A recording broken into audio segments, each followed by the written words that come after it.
बिस्मिल्लाहिर्रहमानिर्रहीम। अस्सलामु अलैकुम। किस्सा कहानी प्लस के मोअज़्ज़ज़ दोस्तों, तो सुनते हैं आज की कहानी। ये वाक़या बिल्कुल सच्चा है और इसके कुछ किरदार आज भी मौजूद हैं। रईसा नामी ख़तून अपने शौहर, 3 बच्चों और सास के साथ बफर ज़ोन के एक औसत दर्जे के घर में रहाइश पजीर थी। ये इस रात का ज़िक्र है जब रईसा की फैमिली रात गए किसी शादी की तकरीब से लौटी थी कि अचानक रईसा पर घर आकर पागलपन का दौरा पड़ गया और इसने घर की चीज़ों को तोड़ना शुरू कर दिया। इस अचानक अवतार से घर वाले घबरा उठे। कुछ देर तो वो बुत बने सूरत हाल को समझने की कोशिश करते रहे।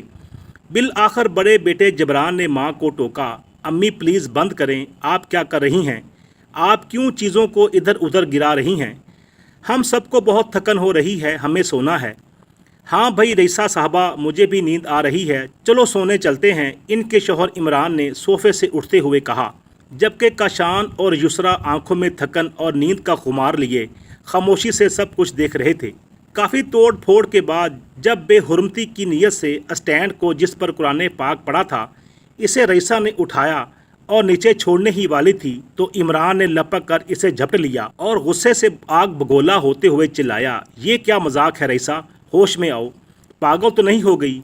उन्होंने कुरान पाक को चूम कर आँखों से लगाया और दोबारा उसे किसी और जगह पर रख दिया। ए रईसा, अब बस कर, बहुत वक्त हो गया है, जाकर सो जा, तुझे क्या हो गया है? बात तो बता, क्या शादी में किसी ने कुछ कह दिया? मगर रईसा तो जैसे कुछ सुन ही नहीं रही थी। यूं लगता था जैसे इस पर पागलपन का दौरा पड़ गया हो और वो अपने हवासों में नहीं थी। वो किसी तौर भी काबू नहीं आ रही थी। जब जिब्रान ने पास आकर माँ के हाथ पकड़ना चाहे तो इसने इसको ज़ोर से धक्का दिया। पीछे हट जा कमबख्त, मैं किसी को नहीं छोड़ूंगी, सबको मार डालूंगी। माँ के चेहरे पर नज़र पड़ते ही वो कांप के रह गया।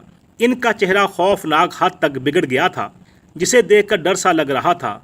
ऐसे बुरे हालात में कोई कैसे सो सकता था? बंद कर दे ये ड्रामा कमबख्त, तेरी तो एक्टिंग ही ख़त्म नहीं हो रही। सास तो वैसे ही मजाज की कुछ तेज़ थी, ऊपर से ऐसे वक्त में रईसा पर अचानक सवार हो जाने वाले पागलपन ने इन्हें तपा कर रख दिया था। रईसा ने शोला बार नज़रों से घूर कर सास की तरफ देखा तो आंखों से शरारे निकलते महसूस हुए। इसका ये भयानक रूप देखकर सास तो लर्ज़ कर रह गई और अपनी जगह चिपकी बैठी रही। पूरी रात ये तमाशा होता रहा। फजर की अजान के साथ ही रईसा ने ढाल होकर गिर पड़ी। इन्हें बेड पर लाकर लटा दिया गया। दिन के 3 बजे इनको होश आया। इनकी हालत ऐसी हो रही थी जैसे वो सदियों की बीमार हों। रात होने वाले तमाशे के बारे में जब इनसे पूछा गया तो वो इन तमाम हंगामों से यकसर अनजान थी। इन्हें कुछ भी याद ना था। इन्हें देखकर अंदाज़ा हो रहा था कि वो झूठ भी नहीं बोल रही, सच बोल रही हैं। तो फिर इन्हें रात को क्या हुआ था? क्या ये वही थीं? क्या किसी मावराई ताकत के तहत उन्होंने रात भर घर में तूफ़ान मचाए रखा था? इनकी जर्द और नीम मुर्दा हालत देखकर इनके शौहर ने मज़ीद इनसे कुछ पूछने का इरादा मुलतवी कर दिया। 2-3 दिन सुकून से गुजर गए तो इन लोगों ने भी सुकून का सांस लिया, मगर इनका ये सुकून आर्जी साबित हुआ, क्योंकि कुछ दिनों बाद इन पर दोबारा यही दौरा पड़ गया। हस्बे साबक वही उठक बठक और मुंह से मुसलसल गुराने की आवाज़ें, सबको मार दूंगी, किसी को नहीं छोड़ूंगी। इनके हाथ में जो कुछ आ जाता वो सामने वाले को दे मारती।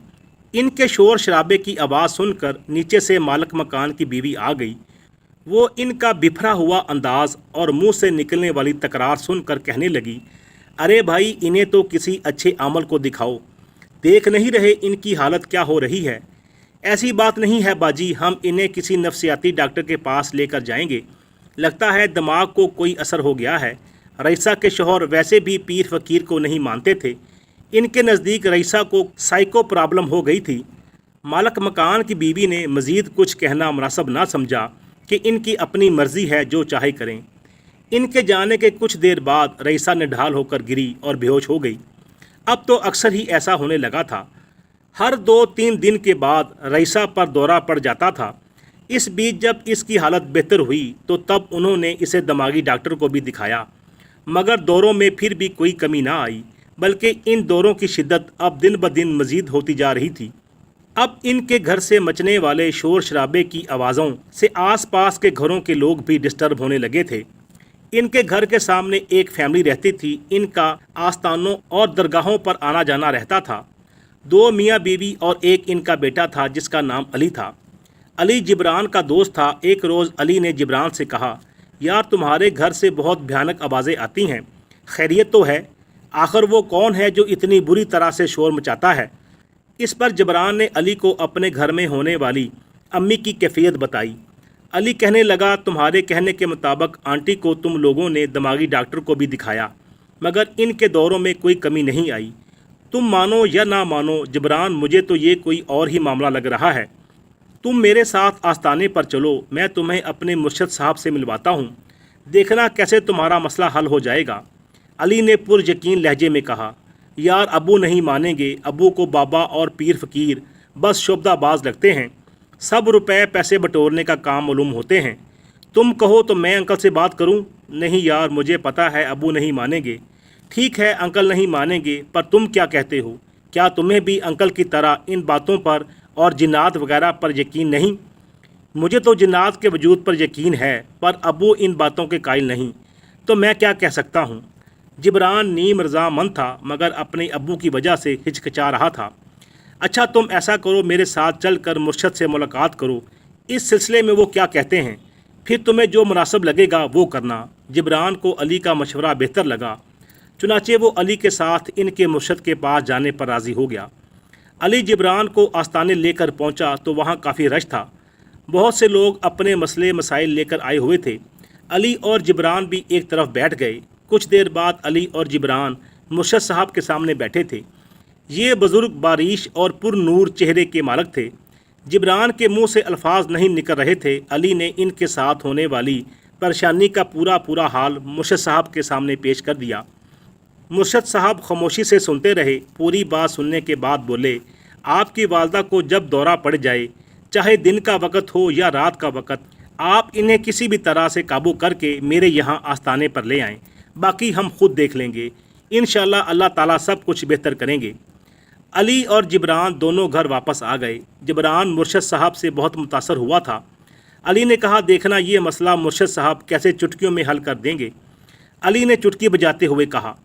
اس سلسلے میں جب جبران نے اپنے ابو سے بات کی تو پہلے تو وہ راضی نہ ہوئے، مگر جبران کے بے حد اصرار پر اور اپنی بیوی کی حالت دیکھ کر رضامند ہو گئے۔ جبران نے اپنے ابو سے کہا کہ ابو، ہم نے امی کا ہر طرح سے علاج کروایا ہے، ڈاکٹر بھی علاج کرنے میں ناکام رہے ہیں، تو پھر روحانی علاج کروانے میں کیا مذائقہ ہے؟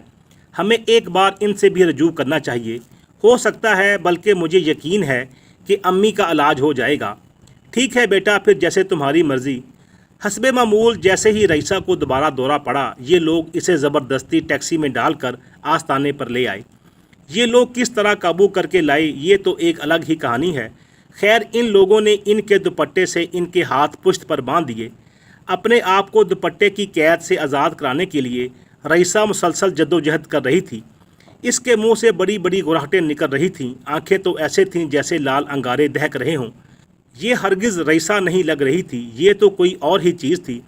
غرغراتی آواز میں ایک ہی بات کی گردان کر رہی تھی، کسی کو نہیں چھوڑوں گی، سب کو مار دوں گی۔ رئیسہ کے اس بھیانک روپ کو دیکھ کر یہ تینوں لوگ اپنی جگہ سہمے ہوئے تھے، کیونکہ وہ لگ ہی اتنی خوفناک رہی تھی کہ باوجود مرد ہونے کے وہ بھی خوف کے زیر اثر تھے۔ مرشد صاحب نے انہیں دور ہونے کا اشارہ دیا، پھر خود ایک حصار کھینچا، اس میں بیٹھ گئے اور پڑھائی میں مصروف ہو گئے۔ سامنے رئیسہ خود کو دوپٹے سے آزاد کرانے کی کوشش کر رہی تھی۔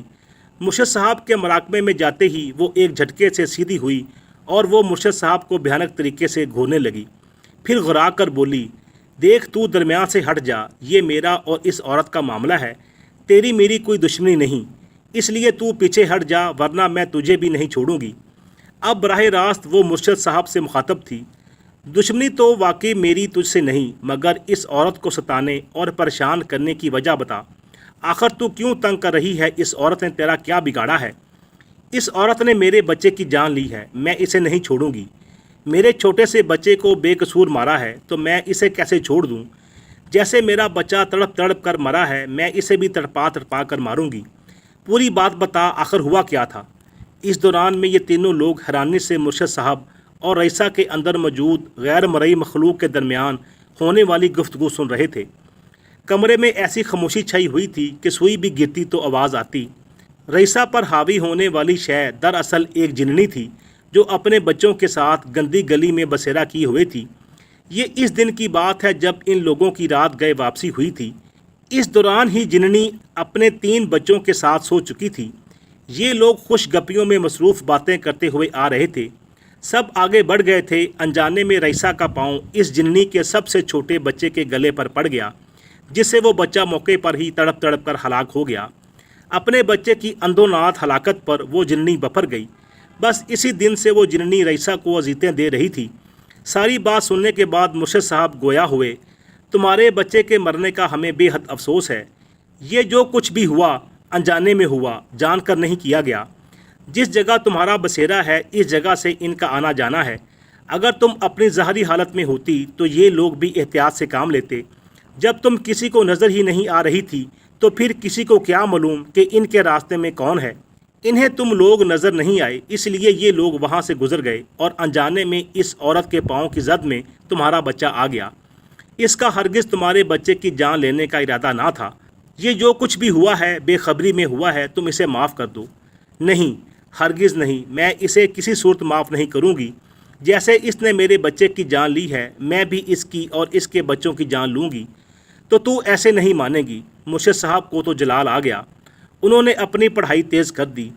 जैसे जैसे वो पढ़ते जा रहे थे रईसा की हालत गैर होती जा रही थी। बंद कर ये अपना जंतर मंतर, वरना मैं और मेरा कबीला तेरा वो हशर करेंगे कि तू याद रखेगा।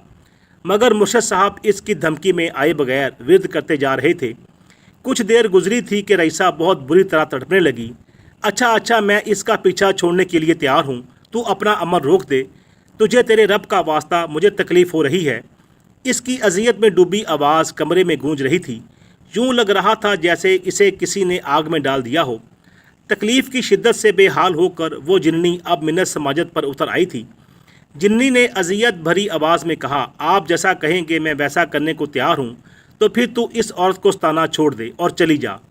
हम बिला वजह किसी की जान नहीं लिया करते, मगर सरकश जिन्नों और जिन्नियों को छोड़ा भी नहीं करते। अब तो बता, सीधे तरीके से जा रही है या फिर हम अपना अधूरा अमल मुकम्मल करें? मैं वादा करती हूँ मैं इसकी जान नहीं लूँगी, मगर मैं इसे बद्दुआ देती हूँ ये सारी उम्र तकलीफ़ में रहेगी, हमेशा परेशान रहेगी। इसकी औलाद को भी कभी सुख नहीं मिलेगा। इसके बाद वहाँ खामोशी छा गई। रईसा बेहोश होकर गिर पड़ी। मुर्शिद ने दम किया हुआ पानी पीने के लिए दिया और हिफाजत के लिए एक तावीज़ मोम जामे के अंदर गले में पहनने के लिए दिया। रईसा पहले की तरह बिल्कुल ठीक हो चुकी थी। इस बात के तकरीबन 1 हफ्ते बाद रईसा के शौहर इमरान पर फालज का अटैक हुआ और वो बिस्तर के होकर रह गए। इस अचानक अवतार से रईसा परेशान हो गई। सब जगह इलाज करवा लिया, कई डॉक्टर बदल डाले, मगर इमरान बदस्तूर बस्तर का हो रहा। रईसा के शबो रोज़ अपने शौहर की खिदमत में गुजरने लगे। शौहर की वजह से कहीं आना जाना भी छोड़ दिया था। इस तरह देखते ही देखते 1 साल गुजर गया। इस दौरान में इसके बेटे की बात जहाँ लगी थी, इनकी तरफ से ज़ोर दिया जाने लगा कि इनकी बेटी के कई रिश्ते आए हुए हैं। अगर आप लोगों का शादी ना करने का इरादा है तो बता दें, ताकि हम अपनी बेटी को कहीं और ब्याह लें। रईसा को अपने बेटे की शादी तो करना थी, इसलिए इसने जिब्रान की कुछ ही महीनों में शादी की तैयारी शुरू कर दी। इससे छोटा काशान और युसरा रह गए थे। बेटी का निकाह हुआ था, बस लड़के के बाहर से आने का इंतज़ार था। रईसा का इरादा अपने दोनों बच्चों की एक साथ शादी करने का था, मगर जब जिब्रान के ससुराल वालों की तरफ से ज़ोर दिया जाने लगा तो इसने युसरा की शादी का इरादा अगले साल तक के लिए मुलतवी कर दिया। शुक्र था जिब्रान की शादी खुश असलूबी से अंजाम पा गई। शादी के कुछ ही दिनों बाद लड़की ने जिब्रान से इसरार करना शुरू कर दिया कि इसे अलग घर लेकर दिया जाए। वो यहाँ नहीं रहेगी, इसका इस घर में दम घुटता है और इसको खौफ और दहशत घेरे रखती है। जिब्रान ने कहा भी कि अभी तो शादी पर बहुत खर्चा हो गया है, वो अलग घर अफोर्ड नहीं कर सकता, मगर लड़की अपनी बात पर अड़ी रही। अब इनके घर में लड़ाई झगड़े होने लगे। इस बात को लेकर लड़की खूब हंगामा मचाती। इन लोगों का चैनो सुकून गर्क होकर रह गया था। रईसा ने जिब्रान को समझाया कि बेटा, तुम सारा का मुतालबा मान लो, तुम अभी घर नहीं खरीद सकते तो बीवी को किराए का मकान लेकर दे दो, मगर अपना घर मत ख़राब करो। पर अम्मी, मैं इन हालात में, जबकि अब्बू शदीद बीमार हैं, मैं आप सबको छोड़कर कैसे जा सकता हूँ? جب حالات سازگار ہو جائیں گے تو دیکھا جائے گا، تب تک اسے یہاں سب کے ساتھ اس گھر میں فرد بن کر ہی رہنا ہوگا، ورنہ یہ اپنے ماں باپ کے گھر جا سکتی ہے۔ جبران غصے سے کہتا ہوا باہر نکل گیا۔ ہونا تو یہ چاہیے تھا کہ سارا جبران کا ساتھ دیتی، مگر وہ اپنے میکے جا بیٹھی اور وہیں سے اس نے خلا کا نوٹس بھجوا دیا۔ رئیسہ کو اپنے بیٹے کا گھر ٹوٹنے کا بہت دکھ ہوا، خود جبران بھی خاموش رہنے لگا۔ رئیسہ نے کئی لوگوں سے جبران کے سلسلے میں بات کر رکھی تھی، ساتھ ہی وہ یسریٰ کے سسرال والوں سے بھی اب یسریٰ کی رخصتی پر زور دینے لگی۔ آخر اس کے نکاح کو 3 سال ہونے والے تھے اور لڑکے والوں کی طرف سے کوئی پیش رفت ہی نہیں ہو رہی تھی۔ بیٹی کی ماں تھی، کئی خدشات ذہن میں سر اٹھا رہے تھے، اس لیے وہ دن رات فکر میں گھری رہنے لگی۔ اس کے مطالبے نے زور پکڑا تو آخرکار اس کے سسرال والوں نے شادی کی تاریخ دے دی۔ رئیسہ نے یسریٰ کی تمام تیاریاں مکمل کر رکھی تھیں، ایک ہی تو بیٹی تھی، اس لیے اس کی تیاری میں کوئی مشکل نہ تھی۔ آخر وہ دن آ گیا جب یسریٰ رخصت ہو کر سسرال آ گئی۔ اسے لوگوں کا رویہ کچھ روکھا لگا، مگر اس نے اپنی ماں کی نصیحت کے مطابق نظر انداز کیا اور کوشش کرنے لگی کہ انہیں کسی قسم کی کوئی شکایت نہ ہونے پائے۔ اس کے باوجود شادی کے کچھ ہی مہینے بعد لڑکا اپنے والدین کو لے کر باہر شفٹ ہو گیا۔ بالا ہی بالا اس نے تمام تیاریاں مکمل کر رکھی تھیں اور یسریٰ کو کانوں کان خبر نہ ہونے دی۔ جانے سے ایک دن پہلے دھماکہ کیا کہ وہ اپنے ماں باپ سمیت باہر جا رہا ہے اور اس کے پیچھے یسریٰ کو اپنے دیور دیورانی اور جیٹھ اور جٹھانی کی خدمت کرنی ہے۔ اگر اس نے ایسا نہ کیا تو وہ اسے طلاق دے دے گا۔ یسریٰ نے پوچھا کہ مجھے اس طرح کب تک رہنا پڑے گا؟ جواب میں اس کے شوہر نے کہا، جب میرا موڈ ہوگا تو میں بھی بلوا لوں گا، فی الحال میرا ایسا کوئی ارادہ نہیں ہے۔ اپنا گھر بچانے کی خاطر یسریٰ دن رات سسرال میں جیٹھ اور دیور کی فیملی کی خدمت کر رہی ہے۔ اس کی شادی کو 7 سال ہو چکے ہیں، مگر اب تک لڑکے نے اسے اپنے پاس نہیں بلوایا اور نہ ہی اسے طلاق دیتا ہے۔ یسریٰ ناکردہ گناہوں کی سزا جھیل رہی ہے۔ کاشان نے اپنی پسند سے شادی کی تھی، وہ لڑکی کاشان کو لے کر بھاگ گئی۔ اب وہ کہاں رہ رہا ہے کچھ پتہ نہیں چلا۔ اس دوران میں رئیسہ کی ساس کا بھی انتقال ہو گیا۔ رئیسہ جو اپنے دکھ سکھ ان سے کہہ لیا کرتی تھی، ان کا ساتھ بھی چھوٹ گیا۔ رئیسہ اب اپنے بیمار شوہر اور بچوں کی بربادی دیکھ دیکھ کر روتی رہتی ہے۔ شوہر کا سب کچھ اسے ہی کرنا پڑتا ہے، شوہر کی وجہ سے وہ کہیں آ جا بھی نہیں سکتی۔ مسلسل پریشانیوں میں گھرے رہنے کے باعث اس کی خود کی صحت خراب رہنے لگی ہے۔ رئیسہ اور جننی والے واقعے کو 15 سال گزر چکے ہیں، مگر اس واقعے کے بعد سے اور جننی کی بد دعا کی وجہ سے اس کی زندگی میں سوائے پریشانیوں اور دکھوں کے کچھ باقی نہ رہا۔ واقعی اس جننی نے جاتے ہوئے جو بد دعا دی تھی وہ سچ ہو گئی۔ آج رئیسہ اپنے بچوں کی بربادی دیکھتی ہے تو کلیجہ منہ کو آتا ہے۔ وہ سوچ بھی نہیں سکتی تھی کہ انجانے میں کی گئی غلطی کی اتنی کڑی سزا ملے گی۔ اس سے بہتر تھا وہ جننی اس کی جان ہی لے لیتی۔